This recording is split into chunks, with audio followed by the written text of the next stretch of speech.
ॐ अज्ञानतिमिरान्धस्य ज्ञानाञ्जनशलाकया चक्षुरुन्मिलितं येन तस्मै श्रीगुरुवे नमः। श्रीचैतन्यमनोभीष्टं स्थापितं येन भूतले स्वयं रूप कदा मह्यं ददाति स्वपदान्तिकं।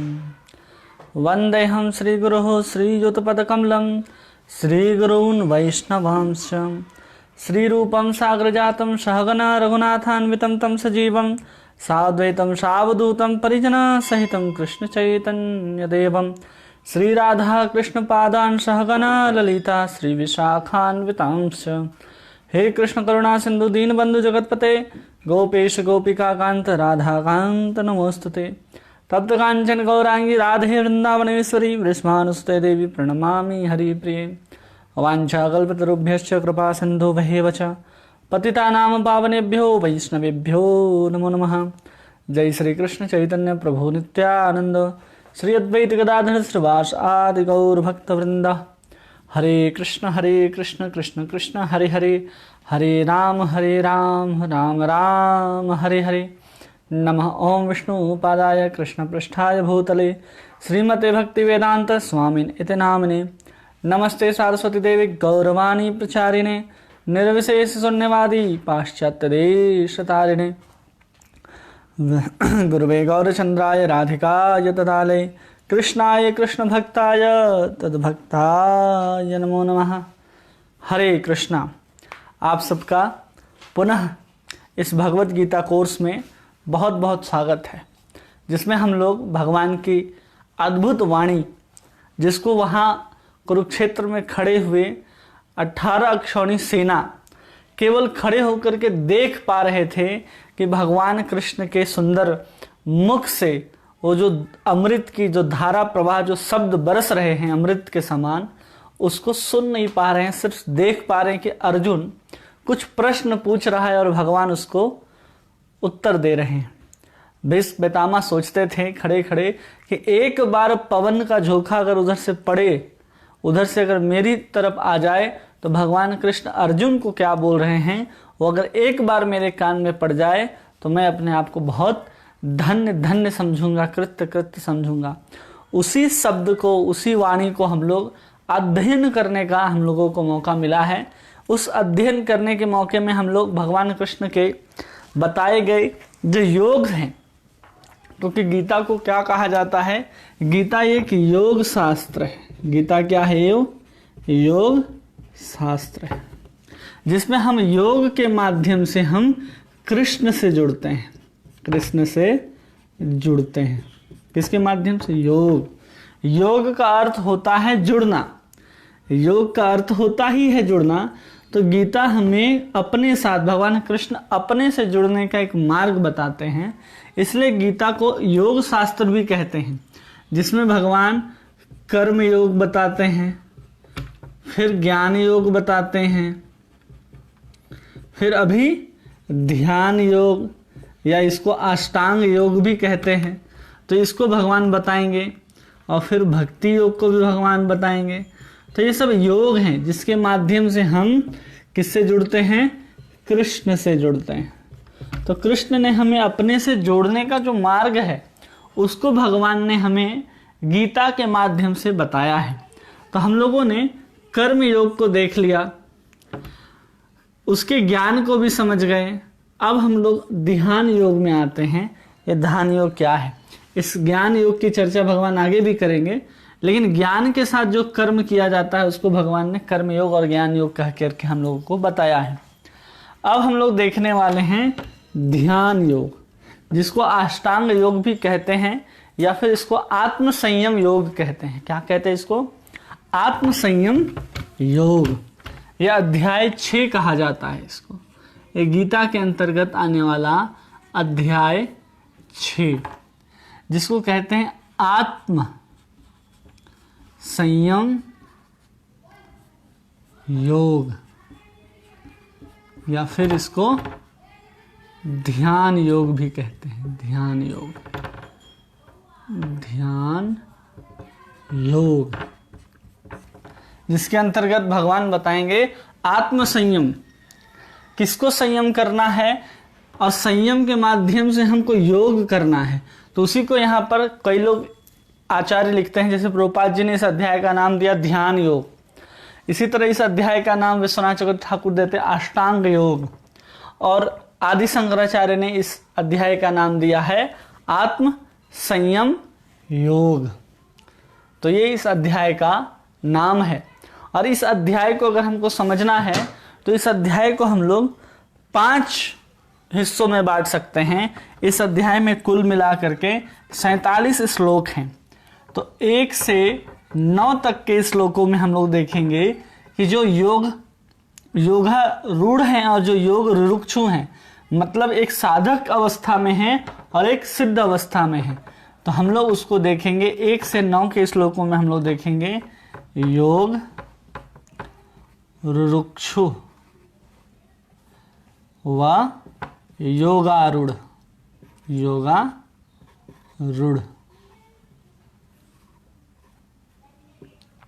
और फिर 10 से 27 नंबर के श्लोकों में हम लोग देखेंगे कि योग के अभ्यास के स्तर, योग अभ्यास के स्तर, अलग अलग प्रकार के योगी होते हैं, कैसे योग का अभ्यास किया जाना चाहिए, वो भगवान 10 से लेकर के 27 श्लोकों में बताते हैं। और फिर भगवान 28 से 36 में बताते हैं योग की पूर्णता। योग की पूर्णता कब सिद्ध होगी, इसको भगवान बताते हैं। और फिर 37 से लेकर के 45 श्लोकों में, 37 से 45 श्लोकों में भगवान बताते हैं जो असफल योगी हैं, असफल योगी, उनका क्या होता है, असफल योगी की गति क्या होती है, ये भगवान बताते हैं। और फिर 46 और 47 श्लोक में भगवान बताते हैं कि सबसे श्रेष्ठ योगी कौन है, योगी कौन है, इसके बारे में भगवान बताते हैं। तो इस अध्याय को अगर हमको समझना है तो ऐसे 5 हिस्सों में इसको अगर हम बांट ले पूरे के पूरे अध्याय को, तो सबसे पहले भगवान बता रहे हैं योगारूढ़ और योग रुरुक्षु। मतलब एक व्यक्ति जो अभी योग का प्रयास करने वाला है या करेगा भविष्य में, वो योग रुरुक्षु, योग में आरूढ़ हो जाएगा, उसको योगारूढ़।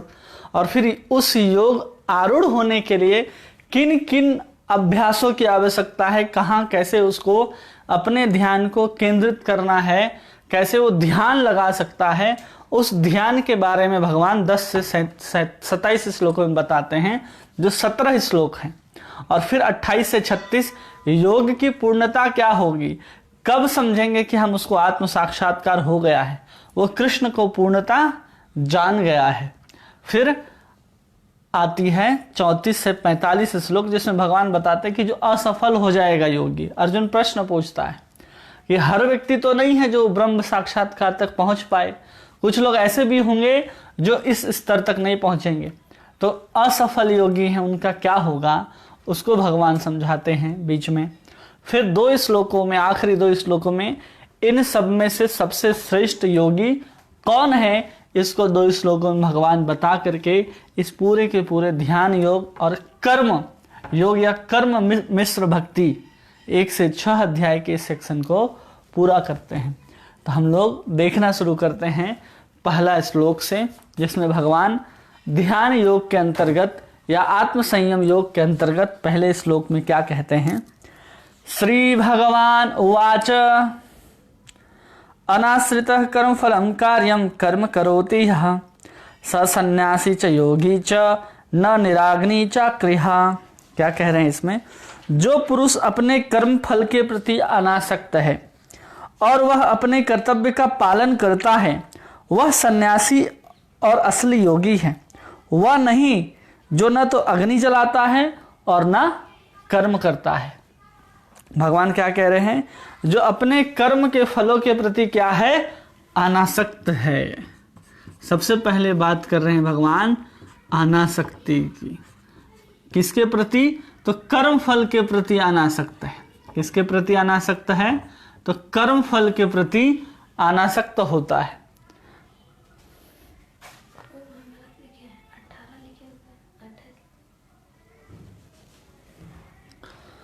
अनासक्त है तो वो उसको पहला भगवान बता रहे कि वो अनासक्त होता है, और उसके बाद अपना जो कर्तव्य है उस कर्तव्य को वो करता है।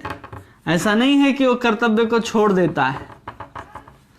जो कर्म फल से अनासक्त है और कर्तव्य करता रहता है, मतलब इसको कहाँ हम लोग पढ़े थे, जो कर्म योगी है ऐसा करता है कि नहीं, कर्म योगी कि वो फल के प्रति अनासक्त होता है लेकिन अपने कर्तव्य को पूरा करता जाता है। तो भगवान बताए कर्म योगी की बात की, और फिर भगवान कह रहे हैं कर्तव्य का पालन करता वही सन्यासी और योगी है। वही क्या है, सन्यासी। सन्यासी कब होता है कोई व्यक्ति, तो हमने कहा था कि जब व्यक्ति को कर्म योग करते करते बीच में क्या हो जाएगा, ज्ञान की प्राप्ति हो जाएगी, तो उसको सन्यासी कहते हैं। जब ऐसा व्यक्ति सन्यास ले ही लेता है तो उसको भगवान क्या कह रहे हैं, फिर उसको योगी कह रहे हैं। वो दोनों को क्या कह रहे हैं, एक को योगी और एक को सन्यासी। केवल और केवल क्या करना है, उसको कर्म फल से अनासक्त होना है और अपने कर्तव्य को पूरा करना है। वो व्यक्ति नहीं जो आग को नहीं जलाता, भगवान क्या कह रहे हैं, जो आग को नहीं जलाता। और दूसरा भगवान बता रहे हैं कि आग को न जलाता हो और साथ साथ वो अकर्म ना करता हो। अकर्म का अर्थात यहाँ कोई भी कर्म ना करता हो। क्या कह रहे हैं कि वह कोई भी कर्म ना करता हो, वैसा व्यक्ति को योगी नहीं कहते, कर्म न करने वाला। जैसे बहुत सारे जो सन्यासी हैं वो क्या होते हैं, सन्यास धारण करके वो किसी गुफा में जा करके बैठ जाते हैं और बोलते हैं कि हम कर्म ही नहीं करेंगे, और फिर हम क्या हो जाएंगे, योगी हो जाएंगे। हिमालय में जा करके लोग बैठेंगे, कंदराओं में बैठ करके कहेंगे कि हम कर्म ही ना करें और हम योगी बन जाएं, ऐसा संभव नहीं है। भगवान कह रहे उसको कर्म फल से अनासक्त होना होगा और अपने कर्तव्य को करना होगा, तब जाकर के ऐसे व्यक्ति को सन्यासी और ऐसे व्यक्ति को भगवान योगी कह रहे हैं। क्योंकि यहां पर कहा जा रहा है, प्रभुपाद जी तात्पर्य में लिखते हैं कि जीव अपनी तुष्टि के लिए नहीं अपितु परब्रह्म के तुष्टि के लिए कार्य करता है। वही पूर्ण सन्यासी है और वही पूर्ण योगी है। ऐसा नहीं है कि केवल थोड़ा सा आंख खोले और थोड़ा सा आंख बंद कर ले और योग का अभ्यास करें, लेकिन उसके अंदर इच्छा क्या होती है, आत्मतुष्टि की इच्छा होती है। उसके अंदर अगर आत्मतुष्टि की भी इच्छा ना हो तो समझना चाहिए कि वो सही में योग कर रहा है। लोग कर्म तो करते हैं लेकिन कर्म करने के बाद उसके फल के प्रति इतने आसक्त हो जाते हैं कि वो अपने कर्तव्य से भी नीचे हो जाते हैं। जैसे व्यक्ति कर्म फल के प्रति इच्छा रखेगा वो अपने मन को स्थिर नहीं कर पाएगा। जो व्यक्ति अपने मन को स्थिर नहीं कर पाएगा वो फिर योग की अवस्था को प्राप्त नहीं कर पाएगा। तो हम कर्म फल की इच्छा कब करते हैं, जब हम अपने और परमात्मा को अलग अलग समझते हैं कि एक परमात्मा, उससे हमारा कोई संबंध ही नहीं है, तब हम अपने आप को समझते हैं कि भोक्ता हम ही हैं। भगवान ने समझा दिया कि भोक्ता राम यज्ञ तपसाम, तुम जो कुछ करते हो सबके भोक्ता कौन है, भगवान ही हैं। जब हम भगवान और अपने संबंध को समझेंगे कि सबके भोक्ता भगवान हैं, तो हम फल की इच्छा नहीं करेंगे। फल की इच्छा कब आती है, जब हम अपने आप को अलग आइडेंटिटी, अलग एक स्वरूप समझने लगते हैं। तो यहाँ पर योग शब्द है जिससे हम भगवान के साथ जुड़ने जा रहे हैं। इसलिए भगवान कह रहे हैं कि कर्म फल से उसकी आसक्ति नहीं होनी चाहिए। जैसे न धनम न जनम न सुंदरीम कविताम व जगदीश कामये मम जन्मनि जन्मनीश्वरे भवताद भक्ति अहेतुकी। तो अगर कैसे कर्मफल से अनासक्त हो जाएगा, तो जैसे चैतन्य महाप्रभु शिक्षा देते हैं कि न धनम न जनम न सुंदरीम, मुझे न धन चाहिए न जन चाहिए, न कुछ हमको फेमस होने का जरूरत है। ऐसे कहते हैं क्या चाहिए फिर, मम जन्मनि जन्मनीश्वरे, केवल जन्म जन्मांतर तक केवल भगवान आपका भक्ति ही चाहिए। तो ऐसा व्यक्ति क्या कह रहे हैं भगवान, वे योगी भी है और सन्यासी भी है। उसी को प्रभुपाद जी तात्पर्य में लिख करके समझाते हैं कि जो कृष्ण की इच्छा के लिए या कृष्ण की तुष्टि के लिए कार्य करता है वो एक साथ योगी भी है और एक साथ वो सन्यासी भी है। क्योंकि योगी सन्यासी जो है वो कभी अपने स्वार्थ के लिए काम नहीं करता और योगी जो है हमेशा भगवान के साथ जुड़ा रहता है। तो यहाँ सबसे पहले क्या समाप्त हो जाता है? स्वार्थ। कहता ना पिछले श्लोक में कि सर्वभूत हिते रता, वो सब के लिए, सब भूतों के लिए, सब आत्माओं के लिए कार्य करता है। और योग का अर्थ होता है जुड़ना। तो किससे जुड़ा होता है? कृष्ण से जुड़ा होता है। तो कृष्ण भावना भावित व्यक्ति एक साथ योगी भी होता है और एक साथ सन्यासी भी होता है। इसको प्रभुपाद जी इसमें समझाते हैं। अब आगे देखेंगे जिसमें दूसरे श्लोक में भगवान क्या कहते हैं। भगवान दूसरे श्लोक में कह रहे हैं, यम संन्यासम इति प्राहु योगाम तम विधि पांडवः न असन्यस्त संकल्प योगी भवति कश्चन। हे पांडुपुत्र, जिसे संन्यास कहते हैं उसे तुम योग अर्थात परब्रह्म से युक्त होना जानो, क्योंकि इंद्र तृप्ति के इच्छा को त्यागे बिना कोई भी योगी नहीं हो सकता। भगवान क्या कह रहे हैं कि जिससे संन्यास कहते हैं उसी को तुम क्या जानो? योग जानो। क्योंकि इंद्र तृप्ति की इच्छा जो है जब तक समाप्त नहीं होती कोई भी योगी या फिर सन्यासी नहीं हो सकता। तो क्या कह रहे भगवान कि दोनों को एक ही जानना है। क्योंकि जो सन्यास ले रहा है इसको समझिए, और पिछले जो क्लासेस हुए उसको याद कीजिए तो याद आ जाएगा। सन्यासी कौन बन रहा है? जो ज्ञान से युक्त हो गया है। भगवान बता रहे हैं कि ज्ञान के बिना सन्यास का कोई लेना देना नहीं है। और ज्ञान होने के बाद इस व्यक्ति को क्या मिलता है? आत्मज्ञान हो जाता है। क्या हो जाता है? वो ब्रह्म में स्थित हो जाता है। कौन व्यक्ति? सन्यासी व्यक्ति। और योग से भगवान कह रहे हैं, किसके द्वारा? योग के द्वारा। योग के द्वारा वो परब्रह्म से क्या हो जाता है? जुड़ जाता है।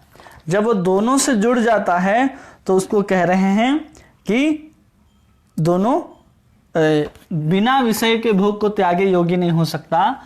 तो ज्ञान उसको प्राप्त कैसे हुआ? तो कर्म के माध्यम से ज्ञान प्राप्त हुआ। ज्ञान के बाद उसने क्या किया? कर्मों को छोड़ दिया या फिर अकर्म करने लगा या भक्ति पूर्वक कर्म करने लगा। और उसमें क्या होता है? वो सन्यासी परब्रह्म में युक्त हो जाता है। उस दोनों के बीच में वो क्या करता है? जितने भी भौतिक इच्छाएं हैं उस भौतिक इच्छा से वो पूर्णतः रहित हो जाता है। अगर उसके अंदर जरा सा भी भौतिक इच्छा है तो योगी नहीं कहा जाएगा। इसको भगवान इसमें समझा रहे हैं। इसलिए यहां पर कहते हैं ना कि एक होता है कर्म को त्यागना। हम कर्म को क्या कर दिए? त्याग दिए। उसको भी क्या कहते हैं? संन्यास कहते हैं, जिसमें कर्म को त्याग दिया जाता है। और विषयों को मन से हटाना, जैसे मन को क्या करना है? विषय से हटा देना है। विषय से हटा देना है, उसको क्या कहते हैं? योग कहते हैं। तो जब तक कोई व्यक्ति विषय से मन को नहीं हटा सकता वो क्या नहीं हो सकता है? योगी नहीं हो सकता है। और योगी और सन्यासी को भगवान एक ही बता रहे हैं।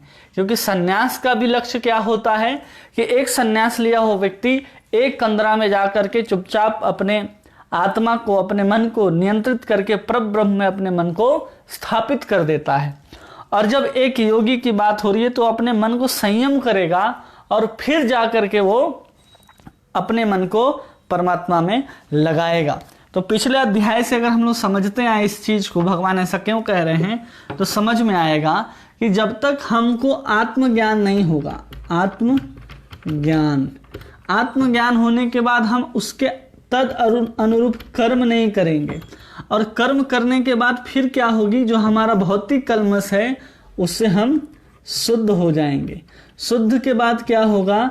जो ज्ञान जागृत होगा वो ज्ञान जागृत करके हम ब्रह्म में स्थित हो जाते हैं।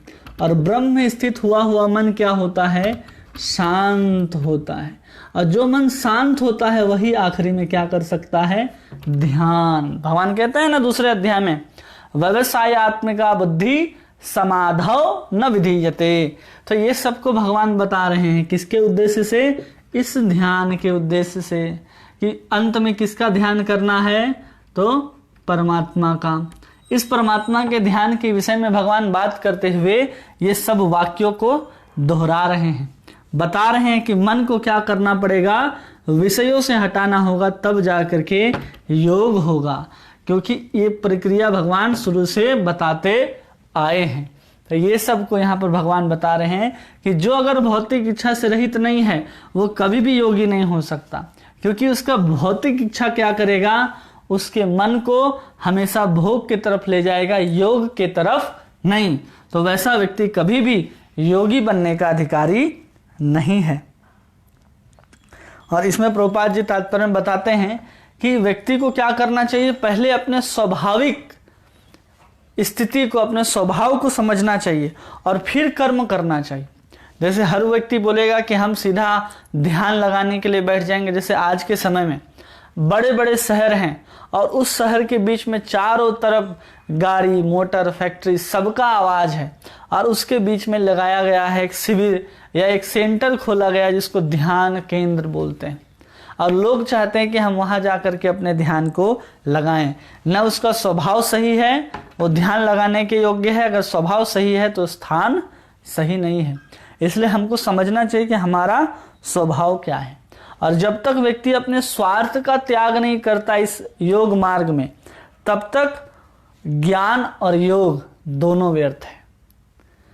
जब तक हम क्या करते हैं, अपने स्वार्थ को नहीं त्याग पाते, तब तक क्या है, ज्ञान और योग दोनों बेकार हैं।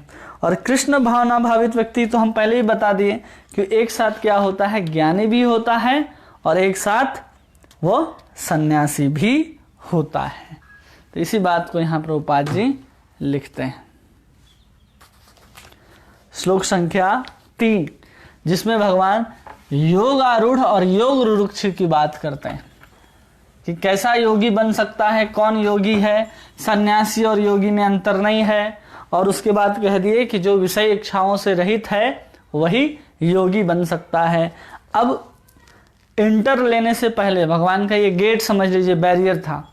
अब जब आप इसे इंटर करते हैं तो 2 सीढ़ियां बताई जा रही है, एक साधक की और एक सिद्ध की, जिसको भगवान कह रहे हैं आरुरुक्षोर्मुनिर्योगम कर्म कारणमुच्यते योगारूढ़स्य तस्यैव समः कारणमुच्यते। कह रहे हैं कि अष्टांग योग के 9 साधक के लिए कर्म साधन है। किसके लिए कर्म साधन है? साधन है जो 9 साधक हैं, 9 साधकों के लिए, 9 साधक के लिए कर्म क्या है, एक साधन है। कर्म को किस रूप में बता रहे हैं भगवान? साधन। और जो योगारूढ़ हैं,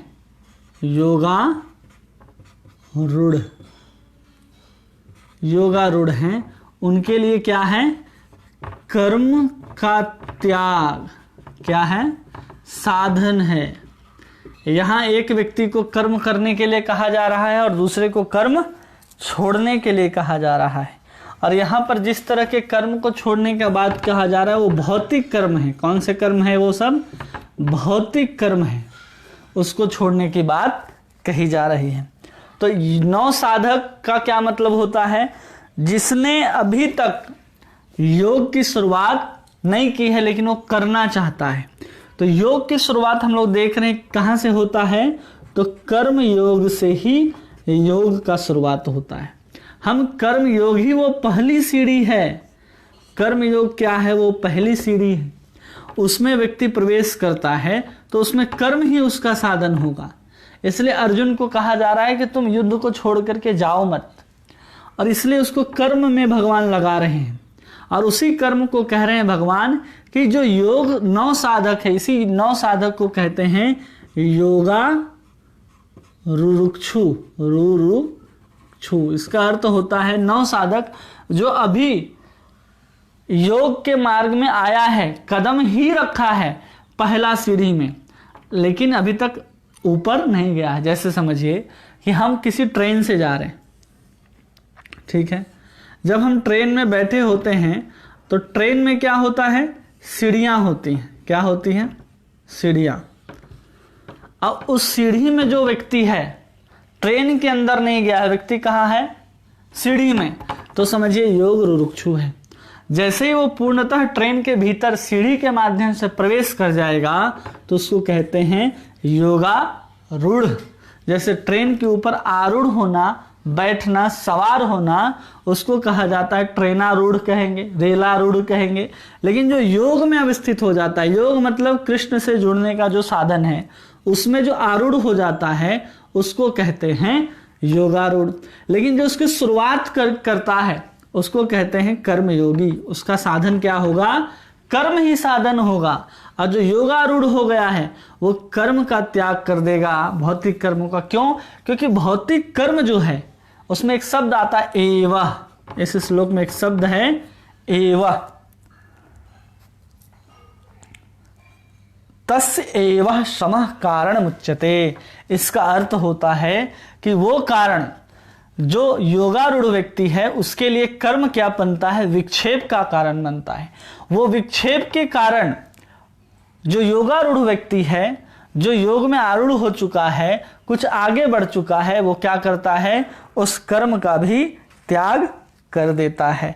और वही योगारूढ़ क्या है, यही कर्म योग है। फिर आगे चल करके यही ज्ञान योग की सीढ़ी बनती है और यही आगे चल करके फिर ध्यान योग की सीढ़ी बनती है और फिर अंतिम सीढ़ी भक्ति योग की होती है। तो भगवान वही बता रहे, जो योगारूढ़ हो गया है पूर्ण रूप से, वो क्या है, भक्ति योग में अवस्थित हो जाएगा। लेकिन जो अभी भी योग रुरुक्षु है, वो अभी भी कर्म में, ज्ञान में, ध्यान में रहते हैं। वो कर क्या रहे हैं, कर्म के माध्यम से ही आगे बढ़ने का प्रयास कर रहे हैं। जिसमें क्या होता है, इसमें अलग अलग सीढ़ियां होती हैं। योगारूढ़ की बात करें अगर हम लोग ध्यान योग के हिसाब से, तो 8 सीढ़ियां होती हैं। यम होते हैं, नियम होते हैं, यम नियम, आसन, प्राणायाम, प्रत्याहार, धारणा, ध्यान, और अंत में आती है समाधि। तो ऐसे 8 होते हैं। इसको हम लोग अलग से समझेंगे कि कैसे भगवान इस चीज को एक एक को हमको समझा रहे हैं। तो भगवान हमको क्या बता रहे कि जो 9 साधक हैं उसके लिए साधन क्या होता है, कर्म ही साधन होता है। और जो योगारूढ़ हो जाते हैं अथवा जो सिद्ध हो जाते हैं उनके लिए कर्म का त्याग ही उनके लिए साधन होता है। मतलब एक होता है कारण और एक होता है लक्ष्य। अब जो 9 साधक हैं उनका यहां पर आने का मतलब योग की सीढ़ी में कदम रखने का कारण कौन बनेगा, कर्म कारण बनेगा। क्या बनेगा कारण, कर्म। और यहां पर लक्ष्य क्या होता है योगारूढ़ व्यक्ति का, शांति। क्या लक्ष्य होता है, शांति। कारण बनेगा कर्म, किसके लिए, 9 साधक के लिए जो नए नए आए हैं योग मार्ग में, ध्यान मार्ग में। उसका कारण क्या बनेगा यहां आने का, कर्म। और लक्ष्य क्या है उसका, शांति। और जो योगारूढ़ हो गया उसको क्या मिल रहा है, शांति। तो शांति में क्या आता है, कर्म अगर करते रहेंगे तो वो विक्षेप पैदा करते हैं। वो निरंतर समाधि में ही बैठना चाहते हैं। वो उनके सामने अगर कर्म की स्थिति आएगी तो उनका शांति क्या हो जाएगा, भंग हो जाएगा। तो इनके लिए कारण ये हो जाता है, लक्ष्य ये हो जाता है। और जो योगारूढ़ होते हैं उनके लिए शांति जो बनता है, ये कारण जो है यहाँ आ जाता है। और लक्ष्य क्या हो जाता है, ब्रह्म हो जाता है। इसको समझिए ठीक से, इसको मिटाते हैं। ये जो हमने अभी लिखा कारण और लक्ष्य, क्या लिखा, कारण और लक्ष्य, ये किसके लिए है, 9 साधकों के लिए, 9 साधक के लिए। अब जो सिद्ध हैं उनके लिए कारण क्या बनेगा, उनके लिए कारण बनेगा शांति। कि वो शांति के लिए क्या कर रहे हैं, ध्यान कर रहे हैं, योग कर रहे हैं। और लक्ष्य क्या हो जाएंगे उनके, फिर ब्रह्म हो जाएंगे, परमात्मा हो जाएंगे। तो ये है सिद्ध व्यक्ति का जो योगारूढ़ है, योगारूढ़ है। और ये कौन है, योग रुरुक्षु। क्यों कर्म का कोई त्याग कर रहा है और कर्म को लेकर के क्यों चल रहा है, ये हमको पता चल रहा है। क्योंकि हम जब सीढ़ी को समझेंगे तब इस चीज को समझ जाएंगे। तो यहाँ कर्म क्या है, अगर इसको साधन मानेंगे तो हम इस योग की सीढ़ी में, पूरा का पूरा क्या है, योग मार्ग है। और इस योग मार्ग में अलग अलग स्तर आते हैं। सबसे पहले कर्म का स्तर है, ज्ञान का स्तर है, ध्यान का स्तर है, फिर भक्ति का स्तर है। तो इस योग मार्ग में जब प्रवेश करने का सबसे प्रथम कारण, प्रथम चरण या प्रथम हमारा जो इनिशिएटिव होगा वो कर्म के रूप में ही होगा। उसी को भगवान यहाँ समझा रहे हैं कि वो क्या करता है, कर्म करता है, कर्म ही उसका साधन होता है। जो योग मार्ग में आरूढ़ होना चाहते हैं, धीरे धीरे आगे चल करके वो योगारूढ़ हो जाएंगे। अब देखिए भगवान क्या कह रहे हैं चौथे श्लोक में। ये समझ में आया कि क्या कर्म है, क्या कारण है, क्यों कर्म को त्याग, योग रुक्षु व्यक्ति को कर्म करने की आवश्यकता है और योगारूढ़ व्यक्ति को कर्म करने की आवश्यकता नहीं है, ये बताए भगवान। चौथे श्लोक में भगवान कह रहे हैं, यदा ही इंद्रियार्थेषु न कर्म स्वनुसंजते सर्व संकल्प सन्यासी योगारूढ़ तदुच्यते। अब भगवान बता रहे हैं कि जो योग रूढ़ हो जाते हैं उनके अंदर के जो गुण आ जाते हैं, लक्षण क्या आते हैं, वो उसको बताते हैं। जब कोई पुरुष समस्त भौतिक इच्छाओं को त्याग करके न तो इंद्रियों के लिए कोई कार्य करता है, न सकाम कर्मों में प्रवृत्त होता है, वह योगारूढ़ कहलाता है। तो भगवान क्या कह रहे हैं यहाँ पर, दो चीज भगवान कह रहे हैं कि वो समस्त इंद्रियों से क्या हो जाता है, विमुक्त हो जाता है, समस्त भौतिक इच्छाओं से विमुक्त होता है। और इसको अगर हमको योग रूढ़ को एक बार फिर से समझे तीसरे श्लोक को, तो उसमें योगारूढ़ और योग रुक्षु की बात है। तो उसको प्रभुपाद जी जिस कृष्ण भावनामृत संदर्भ में लिखते हैं, तो उसको अगर हम लोग समझते हैं तो उसमें प्रभुपाद जी बताते हैं कि जो योगारूढ़ व्यक्ति है वो क्या करता है, मतलब जो सिद्ध व्यक्ति है वो कृष्ण का ही काम करता है, कृष्ण के लिए ही क्या करेगा, वो ध्यान करेगा। कृष्ण के लिए कार्य करना है तो ध्यान भी किसका आएगा, कृष्ण का ध्यान आएगा।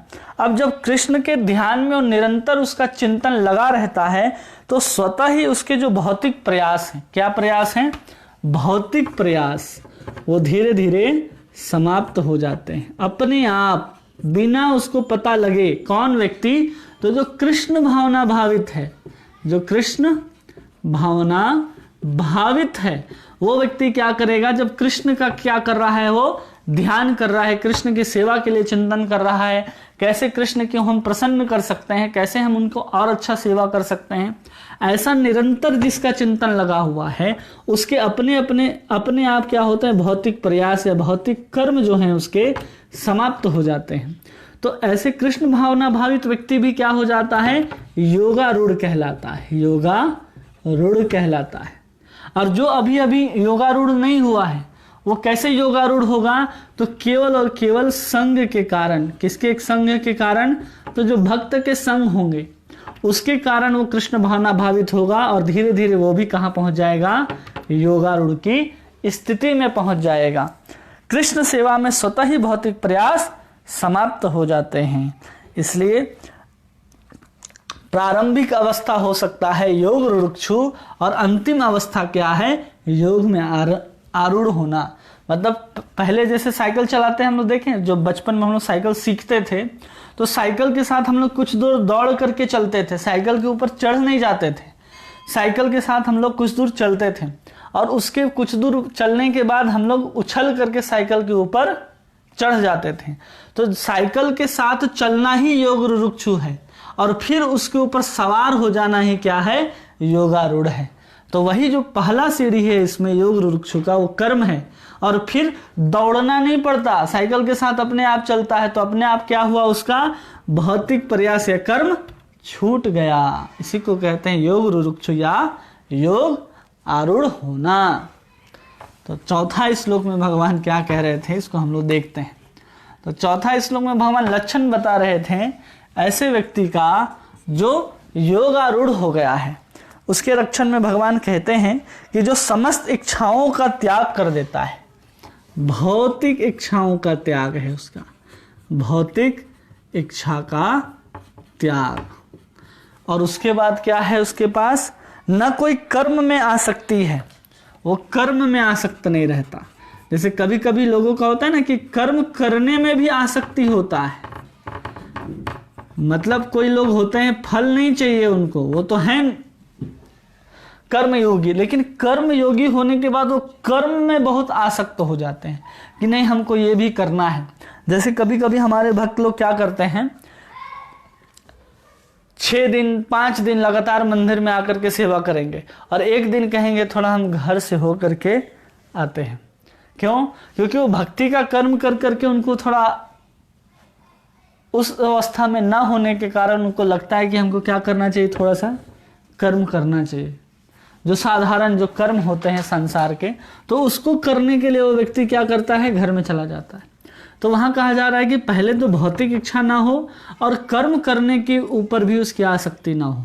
और भौतिक इच्छा समाप्त कैसे हो जाती है, तो हमने कहा कि वो ब्रह्म में इतना ही आनंद लेता है, अपने आत्मा में स्थित इतना रहता है वो कि उसको भौतिक सुख से कोई लेना देना है नहीं। तो ऐसे व्यक्ति को भी भगवान कह रहे हैं क्या है, वो योगारूढ़ है। भगवान ने इसकी परिभाषा बताई, उस व्यक्ति को क्या कहेंगे, योगारूढ़ है। मतलब भौतिक इच्छा से बचने के लिए व्यक्ति को क्या करना चाहिए। प्रभुपाद जी इसका उत्तर देते हैं कि हम भौतिक इच्छा का त्याग नहीं कर पा रहे, तो प्रभुपाद जी लिखते हैं यंत्रवत कैसे करना चाहिए, यंत्रवत प्रयास करना चाहिए कि हमारे अंदर भौतिक जो वासनाएं हैं, भौतिक भोग हैं, उससे हम बचे, भौतिक भोगों से बचने का प्रयास करना चाहिए। मन में तो इच्छा है, क्योंकि जन्म जन्मांतर के हमारे अंदर वो संस्कार हैं जिसके कारण हम चीज़ों को भोगने की इच्छा रखते हैं। अगर हमको इससे बचना है, भौतिक इच्छा का त्याग करना है, तो मन से नहीं हो रहा है तो कम से कम क्या करना चाहिए, यंत्रवत उसको त्यागने का प्रयास करना चाहिए, या फिर यंत्रवत उसको भोगना चाहिए। जैसे यंत्रवत हम लोग बहुत सारा काम करते हैं ना, जैसे ज़्यादातर लोग जो हरे कृष्ण महामंत्र जपते हैं, मन वहाँ नहीं है लेकिन वो ऐसे ही हरे कृष्ण कृष्ण कृष्ण हरे हरे जपते हैं, वो तो यंत्रवत जपते हैं। केवल मुख हिल रहा है एक टेप रिकॉर्डर की तरह, मुख को भी पता नहीं होता कि हम नाम ले रहे हैं।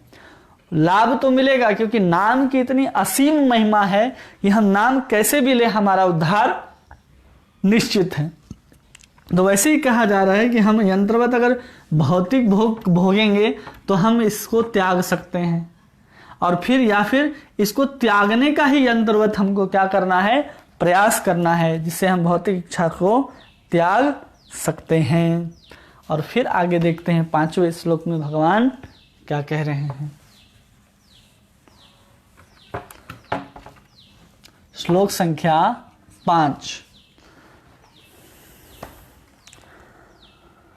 उद्धरेत आत्मना आत्मानां नाम आत्मन वसादेत आत्मवेव आत्मनो बुद्धिर आत्मेव रिपुरात्मनः। मनुष्य को चाहिए कि अपने मन की सहायता से अपना उद्धार करे और अपने को नीचे न गिरने दे। यह मन बद्ध जीव का मित्र भी है और शत्रु भी है। किसके माध्यम से भगवान ये सब बात कर रहे हैं, ये सब बात भगवान अब मन के द्वारा ही कर रहे हैं। ये मन द्वारा क्या करे, अपना उद्धार करे। अब भगवान मन को आए हैं लेकर के, मन के द्वारा क्या करे, उद्धार करे अपना। मन के द्वारा उद्धार करने की भगवान बात कह रहे हैं। और फिर कह रहे हैं कि गिरने ना दे। किसको ना गिरने दे? उद्धार मन के द्वारा है तो गिरना मन को नहीं है, गिरना किसको है, आपको है। मतलब गिरने से अपने को बचाना है। ठीक है, कि कभी कभी मन गिर जाता है तो अपने आप को गिरने नहीं देना है, इसलिए मन के द्वारा अपना उद्धार करना है। क्योंकि एक मार्ग है, एक साधन है मन हमारे लिए। जब तक हम मन को साधन नहीं समझेंगे, हम उसको अपने वश में या अपने उद्देश्य से हम उसको यूज नहीं कर सकते। वही अगर मित्र बन जाएगा हमारा, वही क्या कह रहे, बंधुर आत्मनः। किसके लिए बंधुर आत्मनः? वो मन क्या है, हमारे लिए मित्र भी है और मन ही हमारे लिए शत्रु भी है। क्योंकि जो हमारा योग पद्धति जिसके बारे में भगवान अभी चर्चा करेंगे, ध्यान योग या आत्म संयम योग या अष्टांग योग, उस योग का जो केंद्र बिंदु है वो मन ही है। योग पद्धति का उद्देश्य भी होता यह है कि अपने मन को नियंत्रण करना या विषयों के ऊपर से हटाना, इसको क्या कहते हैं? योग कहते हैं। तो सबसे पहले हम लोग को मन को समझना है कि मन चीज क्या है। मन जो चीज है, कहा जाता है कि मन जो है व्यक्ति को कहीं से भी निकाल सकता है और कहीं भी फंसा सकता है। कहा जाता है मन एवं मनुष्यानाम कारण बंधन मोक्षये, मन ही मनुष्य के बंधन तथा मन ही मनुष्य के मोक्ष का कारण है। तो हमारे अंदर क्या है? सबसे पहले इसको समझिए कि हम शरीर नहीं है, आत्मा है। ठीक है, आत्मा है। आत्मा कहाँ विराजमान है? हृदय में विराजमान है, और उसके चेतना का विस्तार पूरे के पूरे शरीर में होता है। किसका विस्तार हुआ? उसके पूरे के पूरे चेतना का विस्तार हुआ। ये क्या है? चेतना है। चेतना जैसे आत्मा है, और आत्मा की जो चेतनता है वो व्याप्त होती है पूरे के पूरे शरीर में। जैसे बल्ब का प्रकाश पूरे पूरे कमरे में होता है, और बल्ब एक छोटे से हिस्से में उस कमरे के भीतर लगा होता है। तो वैसे ही आत्मा क्या है? हमारे हृदय के अंदर बैठी है, और उसका पूरा का पूरा विस्तार एक चेतना लेकर के रखा है। क्या विस्तार हुआ है? इसका सिर्फ और सिर्फ चेतना। ठीक है, अब इस चेतना को देखिए। अब रूम में आपका अगर बहुत गंदगी हो तो क्या उससे आत्मा को कोई फर्क पड़ेगा? बहुत सारे धूल अगर उड़ रहे होंगे आपके कमरे में तो रोशनी क्या होगी, चेतना क्या होगी, थोड़ी कम हो सकती है। लगेगा कि लाइट जलाया ही नहीं गया है, हम उस चीज को महसूस ही नहीं कर पाते। क्यों? क्योंकि बहुत धूल अगर उड़ रहा हो, बहुत गंदगी हो कमरे के अंदर, तो प्रकाश उस रूप से प्रकाशित नहीं कर पाता। लेकिन आत्मा क्या है कि हमारे शरीर में पूर्ण रूप से प्रकाशित है, और वो चेतना क्या होती है? दूषित होती है। कौन सी चेतना दूषित होती है? जो प्रकाशित है। बल्ब कभी भी दूषित नहीं होता, जैसे आत्मा कभी भी दूषित नहीं होती, क्योंकि आध्यात्मिक है, भगवान की पराशक्ति है। उसका विस्तार किसके अंदर है? चेतना। अब इस चेतना को शुद्ध करने की ही बात कही जाती है। ये योगारूढ़ या योग ज्ञान कर्म जो भी है वो किसकी शुद्धि के लिए है? चेतना की शुद्धि के लिए। जब ये शुद्ध हो जाएगा तो हम समझ जाएंगे क्या है? हम आत्मा हैं, और हम क्या करेंगे? कृष्ण की सेवा में लग जाएंगे। इसी को कहते हैं ब्रह्मभूत अवस्था, इसी को कहते हैं आत्म साक्षात्कार। तो ये क्या है? हमारा पूरा का पूरा एक चेतना है। यही चेतना को कुछ हिस्से को अहंकार के रूप में बांट दिया गया। किसके रूप में? अहंकार के रूप में। एक मैदान समझ लीजिए, ये क्या है? एक चेतना, एक व्याप्त मैदान है। इस फील्ड को, पूरे के पूरे मैदान को क्या किया? एक हिस्से को अहंकार के रूप में बांट दिया गया, और उसी के कुछ हिस्से को क्या किया गया? मन के रूप में बांट दिया गया, और इसी के कुछ हिस्से को किस रूप में बांट दिया गया? बुद्धि के रूप में बांट दिया गया। कि है क्या? वो हमारी चेतना है। क्योंकि आत्मा इच्छा करना कभी बंद नहीं कर सकती। आत्मा इच्छा करती ही है। आत्मा क्या करती? इच्छा करती है। आत्मा कार्य नहीं करती। आत्मा क्या करती है? इच्छा। कार्य किसके माध्यम से करती है? शरीर या प्रकृति के माध्यम से आत्मा कार्य करती है। तो एक ही चेतना को 3 हिस्सों में बांटा गया, अहंकार, मन और बुद्धि। जो निश्चय करता है उसको बुद्धि, जो निश्चय करता है क्या गलत है क्या सही, जो विचार को उत्पन्न करता है, जो सोचता है, जो अनुभव करता है, जो अनुभव करता है, और जो थिंकिंग, फीलिंग एंड विलिंग, जो करता है या महसूस करता है, जो भी करता है। और ये क्या करता है? आपकी आइडेंटिटी है, आपकी पहचान है, आपकी पहचान है। तो ये अहंकार सबसे पहले व्याप्त होता है किसी में जाकर के।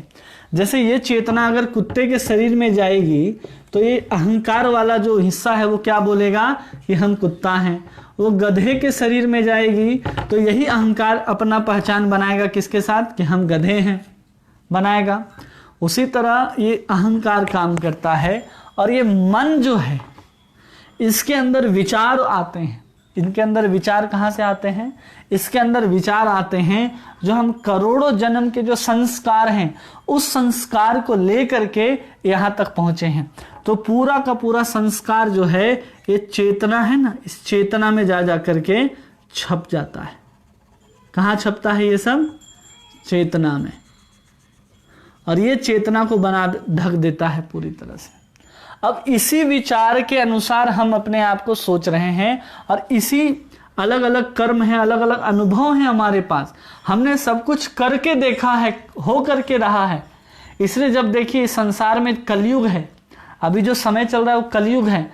मतलब हम करोड़ों बार यहाँ पर आ गए हैं और करोड़ों बार यहाँ से जा चुके हैं शरीर बदल करके। हर योनि का हमारा अपना अपना अनुभव है। इसलिए हर व्यक्ति को देखिएगा कि वो शेर से डरता है, कोई पानी से डरता है, कोई बिजली से डरता है, कोई गिरने से डरता है, किसी को बिना खिलाए वो देखिए किसी चीज़ के प्रति आकर्षित रहता है। जैसे एक स्त्री पुरुष के प्रति आकर्षित है और एक पुरुष स्त्री के प्रति आकर्षित है। वो किसी ने सिखाया उसको? नहीं सिखाया, वो स्वाभाविक है। क्यों? क्योंकि करोड़ों जन्म से वो करता आया है। वो चेतना में जा करके बिल्कुल फिल्म के जैसे बैठ जाता है।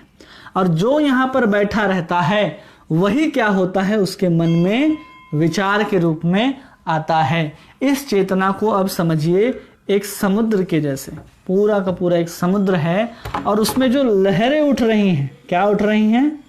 लहरें। वही मन में एक विचार के रूप में उठती हैं और फिर उसी में समा जाती हैं। तो ये हमारा मन है जिसको क्या करना है, जो विचार करता, अनुभव करता है, कुछ कार्य को करता है। क्योंकि जो कुछ भी हम अनुभव कर रहे हैं, सुख भी हो रहा है, दुख भी हो रहा है, दर्द भी हमको होता है, तो यही है वो व्यक्ति, यही वो चीज़ है जो हमको महसूस कराता है।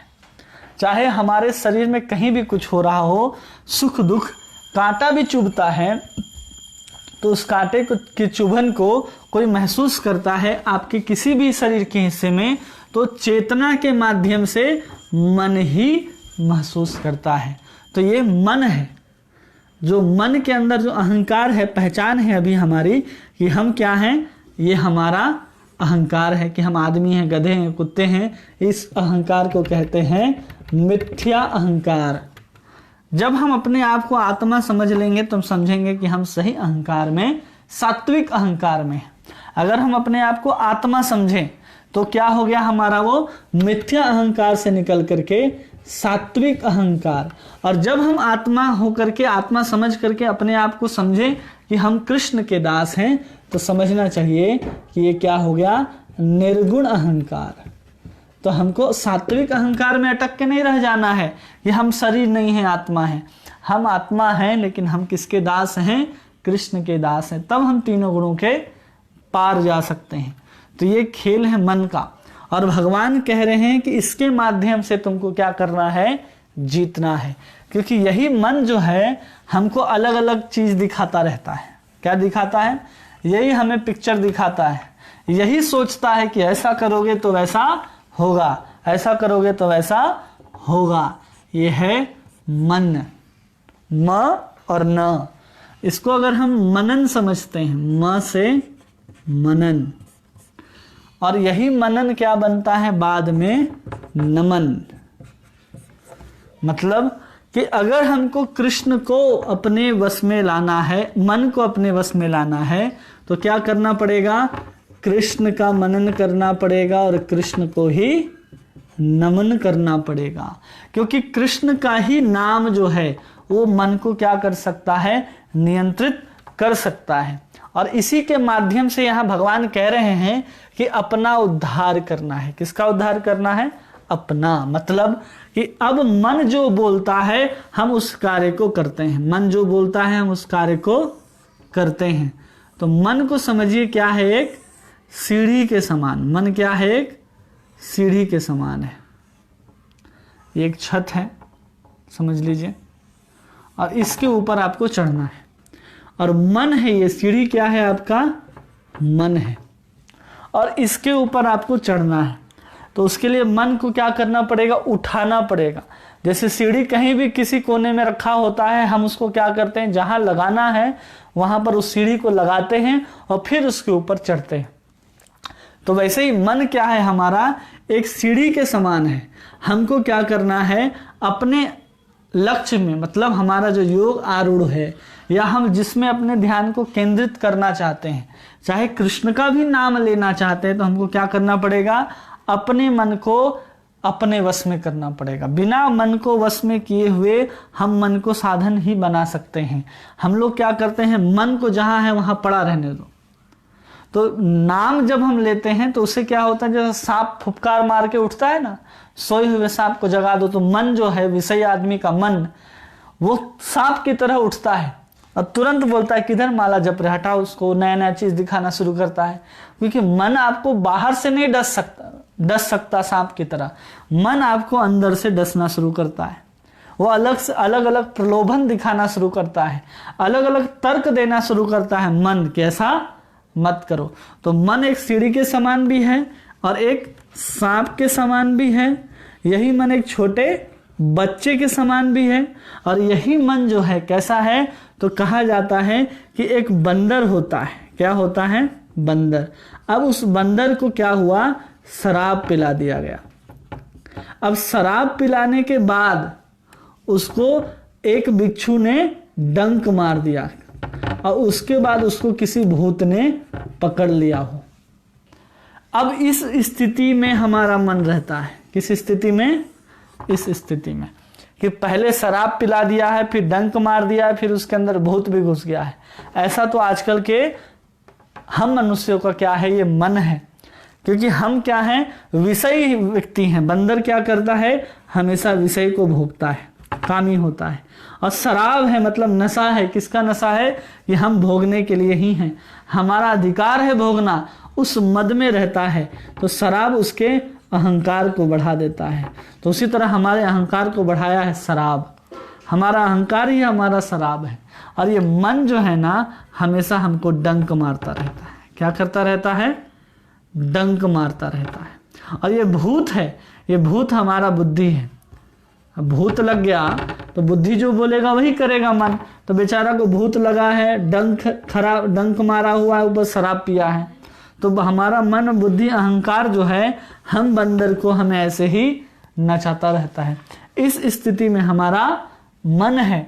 इस मन को हमको क्या करना है, एक बच्चे के समान हमको उठाना है और फिर उसको एक साधन की तरह यूज करना है। मन को क्या भगवान बता रहे हैं, साधन की तरह बता रहे हैं। हम साधन को साधन नहीं समझते। जैसे आज के समय में हम मोबाइल को हम यूज करते हैं कि मोबाइल हमको यूज करता है, हमको समझ में नहीं आता। उसी तरह हमारे अंदर एक साधन के रूप में दिया गया था मन। अब वही साधन के रूप में दिया गया मन क्या हो गया, हमारे लिए सब कुछ हो गया। हम उसी मन को क्या कर दिए, उसी मन को हम समझ लिए कि यही मेरा भगवान है। हम किसी की बात को सुनते हैं या नहीं सुनते हैं, लेकिन हम अपने मन की बात को जरूर सुनते हैं। और मन हमको क्या कह रहा है ये हम निश्चय नहीं कर पाते। क्यों? क्योंकि मन के ऊपर का जो चीज है जिसको बुद्धि कहते हैं, उस बुद्धि में जब तक ज्ञान नहीं होगा तब तक वो निर्णय नहीं लेगा ठीक से। इसलिए बुद्धि के अंदर ज्ञान की आवश्यकता है और ज्ञान के बिना कोई भी व्यक्ति सही निर्णय को नहीं ले सकता है। इसलिए सही निर्णय लेने के लिए ज्ञान की आवश्यकता। और ज्ञान कहाँ से आएगा, तो गीता से आएगा, वेद से आएगा, भक्तों से आएगा, साधु से आएगा, नाम से आएगा। ये सब से हमको क्या मिलेगा, ज्ञान। और उस ज्ञान से हम निर्णय ले पाएंगे, तब जाकर के हमारी मन जो है वो हमारे वश में होगा। तब जाकर के हम अपने मन को साधन के जैसा इस्तेमाल कर सकते हैं। नहीं तो मन जो है हमेशा हमको ही इस्तेमाल करता रहेगा और करता रहा है। आप सोचते हैं ना कि हमको जो है हमसे बेहतर कोई नहीं जानता। अरे आपको आपसे बेहतर नहीं, आपको आपके मन से बेहतर कोई नहीं जानता। हम कहते हैं ना कि हमको कोई नहीं जानता। कभी कभी क्या होता है, आपको आपसे अच्छा कोई दूसरा कोई जानता है बाहर, लेकिन सबसे अच्छा से कोई जानता है तो ये मन जानता है। क्योंकि आपके साथ ये जब से आप इस धरती पे आए हैं, जब से आप शरीर बदल रहे हैं, जब से सृष्टि हुई है, तब से ये मन है वो आपके साथ है, वो कभी बदला नहीं है। तो आपका जितने भी कमजोरी है और जितना भी आपके अंदर अच्छाई है, ये मन ही जानता है। इसलिए मन क्या करता है, व्यक्ति को अपने वश में कर लेता है। हम इसको जानना है, मन को हमको समझना है, लेकिन हम क्या किए हैं, अपना जो रिमोट है वो इसको दे दिए हैं। अब ये क्या करेगा बेचारा, देना तो बुद्धि के पास था, आत्मा के पास था, अब ये लेकर के बैठा है, क्योंकि ये हमको नचाना बहुत अच्छी तरह से जानता है, क्योंकि हमारे साथ ये बहुत जन्म से रहा है। जब से हमारे साथ परमात्मा है हृदय में बैठे हुए, तब से ये मन भी बैठा है हमारे साथ। यही मन के साथ हम आज घूम रहे हैं और आगे भी जाएंगे तो यही मन, यही सोच होगा हमारा। तो इसलिए इस मन को क्या करना है, हमको अपने नियंत्रण में लाना है। इसलिए भगवान पिछले श्लोक में कहते हैं, जीते जी अपने काम और क्रोध को क्या कर लेना है, वश में कर लेना है। काम और क्रोध का निवास स्थान कहाँ है, तो मन है, बुद्धि और इंद्रियां हैं। तो कहाँ बैठा है, वो मन। इसलिए मन हमको अपने हिसाब से नचाता है। इसलिए मन को हमको ठीक से समझना है कि मन को हमको क्या करना है, साधन बना लेना है, इसको अपना मित्र बना लेना है। और इसी को अर्जुन पूछेगा 33वें श्लोक में कि बताइए, मन को तो कंट्रोल में करना, मन को अपने वश में करना तो भगवान बहुत मुश्किल है, और आप बात कर रहे हैं मन को वश में करने के लिए। अर्जुन कहते हैं वायु को वश में कर सकते हैं, लेकिन मन को वश में करना बहुत कठिन है। तो मन को वश में करने के लिए भगवान इसको दो संज्ञा दे रहे हैं। एक तो इसको कह रहे हैं मित्र, और दूसरा भगवान कह रहे हैं इसको शत्रु। अब कैसे कह रहे हैं मित्र और शत्रु, उसको हम लोग 6ठे श्लोक में देखते हैं। भगवान कह रहे हैं 6ठे श्लोक में, बंधुर आत्म मनस्तस्य येनात्मैवात्मनः जितः अनात्मनस्तु शत्रुतैव वर्तेत आत्मैव शत्रुवत्। जिसने मन को जीत लिया है उसके लिए मन सर्वश्रेष्ठ मित्र है, और जो किंतु ऐसा नहीं कर पाया उसके लिए सबसे बड़ा शत्रु है। कौन? मन। तो जीता हुआ मन की बात कर रहे हैं। किस मन की बात? तो जिसको जीता जा चुका है वो क्या है? मित्र है। और जिसको हम जीत नहीं पाए हैं, जिसको हम जीत न पाए हों, वो हमारे लिए क्या है? शत्रु के जैसे काम करता है। अब देखिए यहाँ मित्र और शत्रु की बात है, तो किसी से हमारी शत्रुता और हमारी मित्रता किसी से कैसे होती है? भगवान जब मित्र का उदाहरण दिए तो ऐसे ही तो भगवान नहीं दिए होंगे। मित्रता हमारी तब होती है जब हमारे अंदर कुछ समान गुण होते हैं। क्या होते हैं? समान गुण। अब समान गुण हमारा मन कब होगा? गुण हमारा समान ही है, क्योंकि जब से हम हैं तब से हमारा मन है, और तब से हमको मन समझ रहा है, और मन के हिसाब से हम अलग अलग योनियों में भटकते आए हैं। इसी मन के साथ हम गधे भी बने, कुत्ते भी बने, सुअर भी बने, बिल्ली भी बने, कौवा भी बने, चील भी बने, सब बन के आए इसी मन के साथ। जिस मन के साथ आप भगवत गीता सुन रहे हैं और जिस मन के साथ हम भगवत गीता सिखाने का प्रयास कर रहे हैं, मन वही है हमारा जो 84 लाख योनियों में घूम करके आया है, और न जाने कितने बार ऐसे घूम घूम करके आया है। उसी मन को क्या करना है? हमको मित्र बनाना है। क्या बनाना है? मित्र। क्योंकि अब तक हम इसके साथ कैसा व्यवहार करते आए हैं? शत्रु का। इसलिए तो हम इसको जीत नहीं पाए ना। अब शत्रु है, जैसे काम वाला शत्रु को तो भगवान बता दिए कि एक काम रूपी जो शत्रु है वो कहाँ बैठा है, तो मन में बैठा है, बुद्धि में बैठा है, और फिर इंद्रियों में बैठा है। ऐसा तो भगवान बता दिए कि काम कहाँ बैठा है, जीत लो उसको। अब मन को भगवान बोले कैसे जीतोगे? तो भगवान कह रहे हैं मन को मित्र के जैसा जीतो। मित्र किसको बनाया जा सकता है? इसको ध्यान दीजिए। मित्र होता है जो हमारे बुरे और अच्छे कर्म में हमारे साथ रहे, और अच्छे और बुरे दिन में साथ रहे। तो हम मन के साथ तो मित्रता निभा रहे हैं, मन के साथ हम अपनी मित्रता को निभाते हैं, लेकिन मित्रता जो मन है वो हमारे साथ मित्रता केवल रहने में निभाता है, और हम वही करते जाते हैं जो मन हमको कहता जाता है। लेकिन मन हमको अच्छी वस्तु को कब कहेगा? जब हमारे विचार जो है मन के पास अच्छे आने लगेंगे। और विचार कहाँ से आते हैं? चेतना से ही मन में विचार उत्पन्न होते हैं।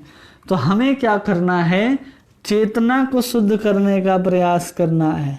अगर हम चेतना को शुद्ध करने का प्रयास करेंगे तो मन के पास आने वाले जो विचार हैं, जो संकल्प विकल्प हैं, वो धीरे धीरे क्या हो जाएंगे, समाप्त होते जाएंगे।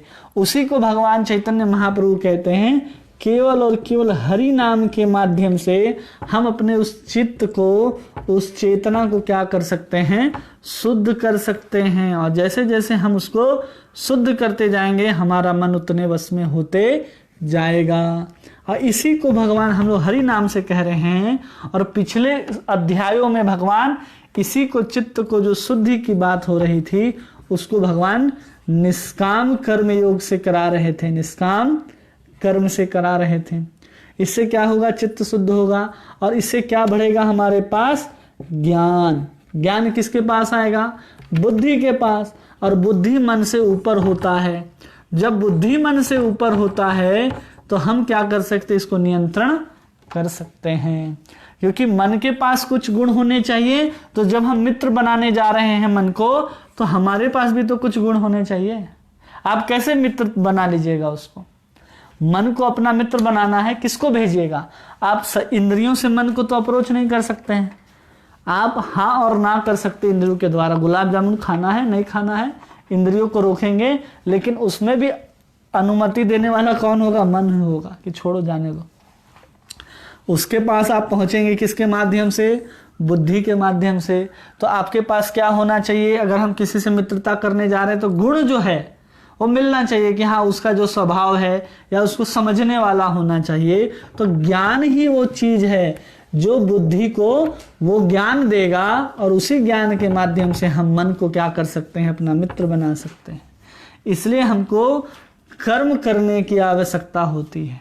और उसी कर्म की बात कह करके भगवान कहते हैं कि वो व्यक्ति अभी निष्काम कर्म योग कर रहा है तो योग रुरुक्षु हो गया है। और धीरे धीरे जब चित्त शुद्धि होगी, मन को जब वश में कर लेगा, वश में करने के बाद जब समाधि की अवस्था में बैठेगा इसी ध्यान योग में, तो उसको भगवान योगारूढ़ कह रहे हैं। इसलिए मन को इतना समझाने का, मन को इतना नियंत्रण करने का बात भगवान हमको कह रहे हैं।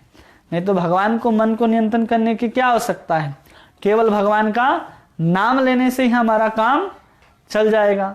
और मन के साथ क्या होता है कि मन जो है ना, तड़क भड़क बहुत देखता है। जो मन है हमारा, वो बाहरी दुनिया का जो तड़क भड़क जो होता है ना, उसको देख करके बहुत जल्दी आकर्षित हो जाता है।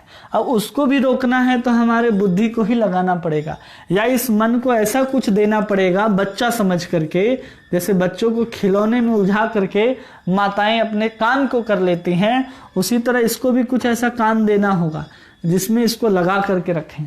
क्योंकि यही अगर होगा तभी हम जा करके अपनी चेतनाओं को शुद्ध कर सकते हैं। इसलिए किसी भी क्रिया में मन का होना और मन का ना होना बहुत महत्वपूर्ण का चीज है। जैसे मन को वैसे समझिए, मन क्या है, जो लोग गाड़ी चलाते हैं वो गियर समझते हैं, गियर, कि हम गाड़ी स्टार्ट कर लिए और पूरा एक्सीलरेटर दबाए जा रहे हैं, आपका गाड़ी चलेगा नहीं चलेगा जब तक हम नहीं लगाएंगे, क्या नहीं लगाएंगे, गियर। उसी तरह हम अपने जीवन में बहुत सारे काम को करते जाते हैं, लेकिन उसमें मन नहीं लगेगा तो गाड़ी नहीं चलेगा। तो इसी मन को गियर जैसा समझ करके अगर आप ये समझेंगे कि हम जिस कर्म को कर रहे हैं, सांसारिक कर्म को, उसमें मन रूपी गियर लगाया ही ना जाए, तो एक कर्म के फल जो है आपको मिलने वाले नहीं है। क्योंकि गाड़ी आपका चला नहीं, वो कर्म ना होकर के केवल क्रिया हो गया। जैसे गाड़ी एक जगह खड़ा होकर के क्या होता है, केवल आवाज करता है, अपने गंतव्य तक नहीं पहुंचता है। उसी तरह हम किसी को कर्म करते हैं तो उसमें मन का होना बहुत जरूरी है, लेकिन मन का उस कर्म में आसक्ति होना जरूरी नहीं है।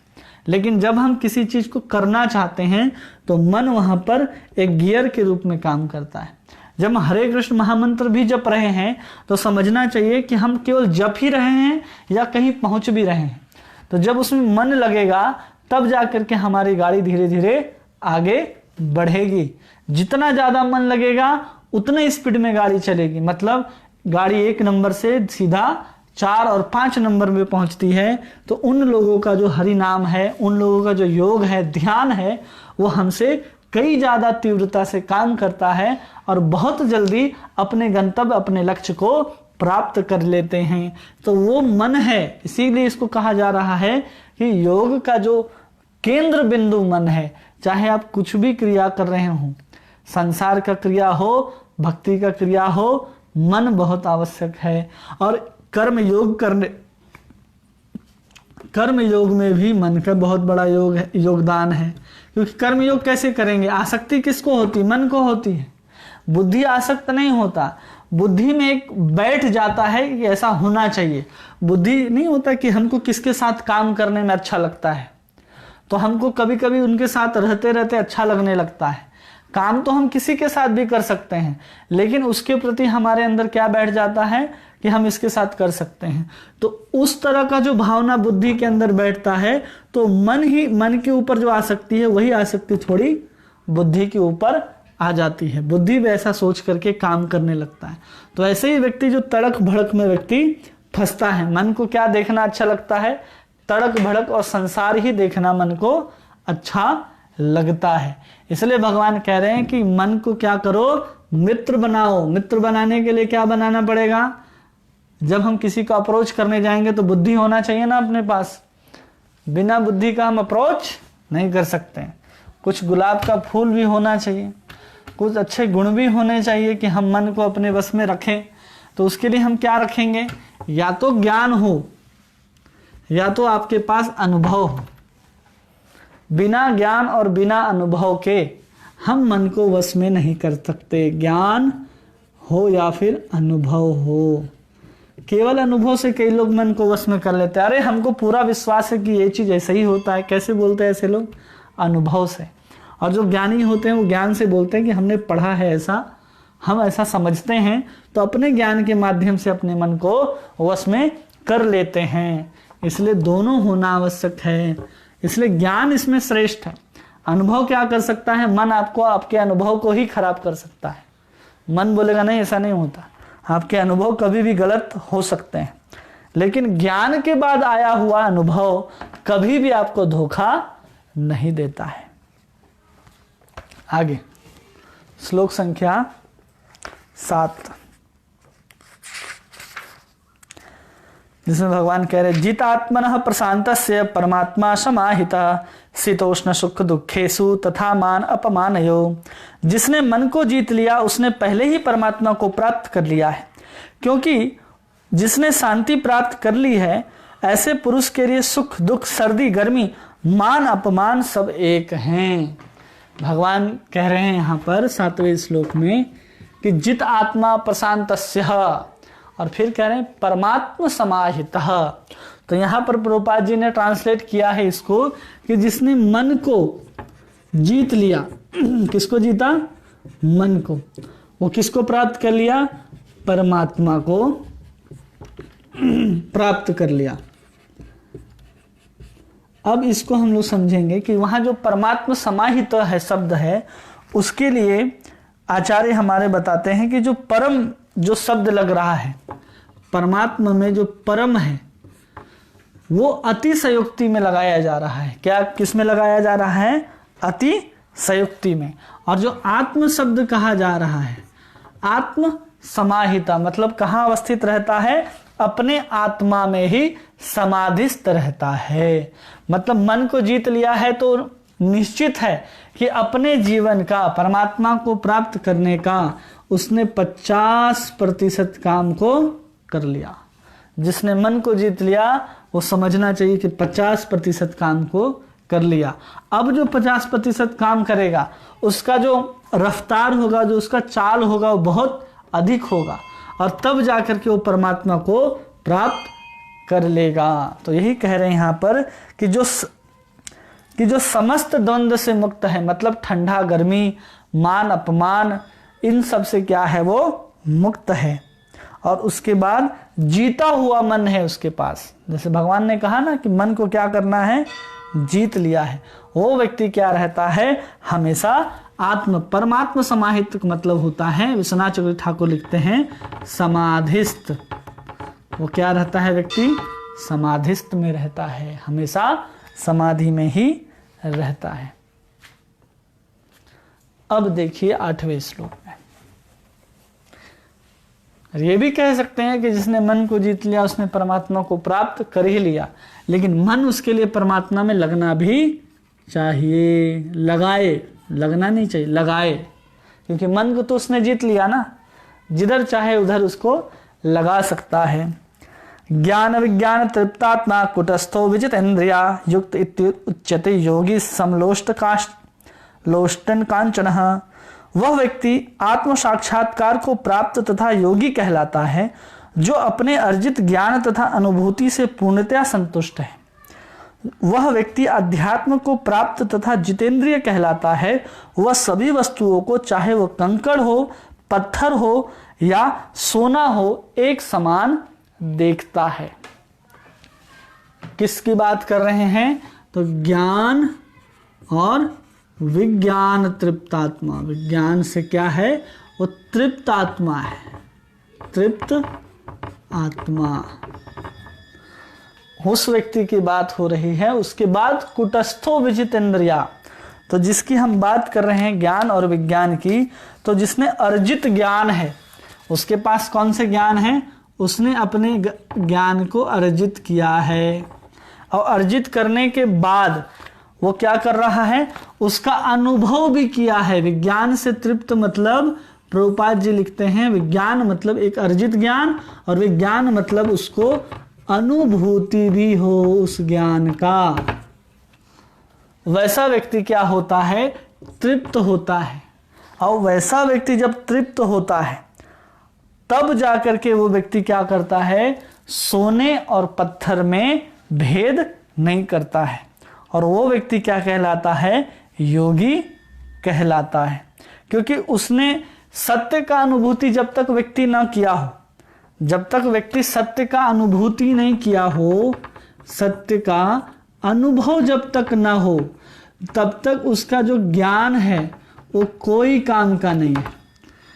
अनुभव होना चाहिए, ज्ञान है तो अनुभव होना चाहिए। ज्ञान का अगर अनुभव हो गया तो उसी को यहाँ पर विज्ञान कहा जा रहा है। ज्ञान के प्रैक्टिकल एप्लीकेशन को ही विज्ञान कहते हैं, ऐसा प्रभुपाद जी हमको सिखाते हैं। तो जब हम ज्ञान का एप्लीकेशन, ज्ञान का जब प्रायोगिक करेंगे अपने जीवन में प्रयोग, तो समझना चाहिए उसी को हम विज्ञान कहते हैं। क्योंकि उसको जब तक हम प्रयोग नहीं करेंगे हमको अनुभव नहीं होगा।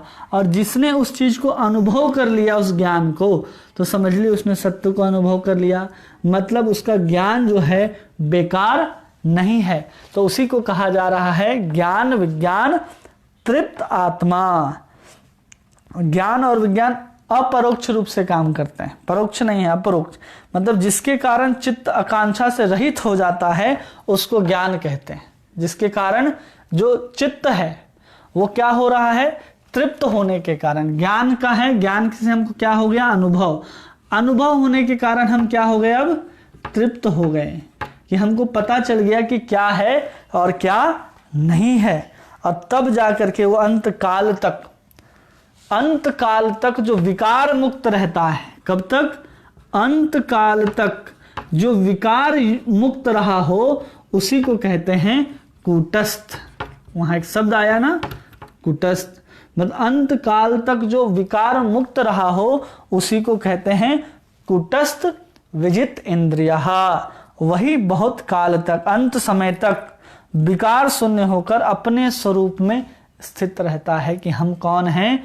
आत्मा है, परमात्मा के अंश हैं। और बिना विकार हुए वो अंत समय तक वैसे ही रहा, तो उसको कहते हैं कुटस्थ। और उसी को भगवान कह रहे हैं कि वो एक समान देखता है, और वही योगी कहलाता है।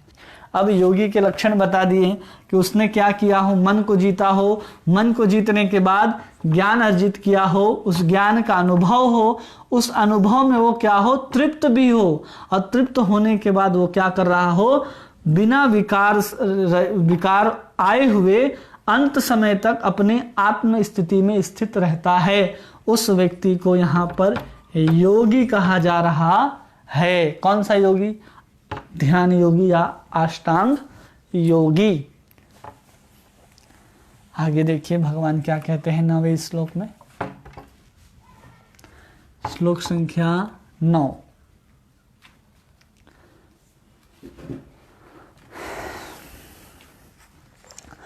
सुहित मित अरि उदासीन मध्यस्थ द्वेष बंधसु साधसु अपि च पापेषु समबुद्धि वशिष्यते। जब मनुष्य निष्कपट हितैषियों प्रिय मित्रों तटस्थों मध्यस्थों ईर्ष्यालु शत्रुओं तथा मित्रों पुण्य आत्माओं तथा पापियों को भी समान भाव से देखता है और वह भी उन्नत माना जाता है। जो सबको क्या देखता है, समान देखता है, उसको भी उन्नत माना जाता है, ऐसा कहते हैं। तो जैसे हम कह रहे थे कि जब तक हमको ज्ञान का अनुभव नहीं हुआ हो, अब भगवान को हम तो सब जगह देख रहे हैं, ज्ञान हो गया कि सर्वत्र परमात्मा विराजमान है। अब सर्वत्र विराजमान है तो हमारी दृष्टि भी तो सर्वत्र परमात्मा को देखनी चाहिए ना। तो कैसे देखेगी? तो इसका प्रैक्टिकल है कि जो लोग इस ध्यान में बैठते हैं वो एक एक के अंदर उस परमात्मा को, उस आत्मा को ही अनुभव करते हैं। लेकिन हम जो बद्ध जीव हैं कलयुग के, हम इस स्तर तक नहीं पहुंचते। तो उसके लिए हमको रूप गोस्वामी कहते हैं कि अतः श्री कृष्ण नामादि न भवेत ग्राह्यम इंद्रिया सेवा उन्मुखे ही जिह्वा दो स्वमेव स्फुरत्यदः। हमको अगर इस चीज का प्रैक्टिकल एप्लीकेशन करना है, इस आत्मा परमात्मा और कृष्ण के तत्व को समझना है, तो हमें सेवा के माध्यम से क्या करना होगा, उस तत्व को अनुभव कर सकते हैं। क्यों? क्योंकि हमारी जो इंद्रियां हैं वो भौतिक हैं और वो आध्यात्मिक चीज का अनुभव नहीं कर सकती। लेकिन हम जैसे जैसे सेवा करते जाएंगे वैसे वैसे हमारे अंदर नाम गुण रूप लीला का क्या होगा, अनुभव होता चला जाएगा।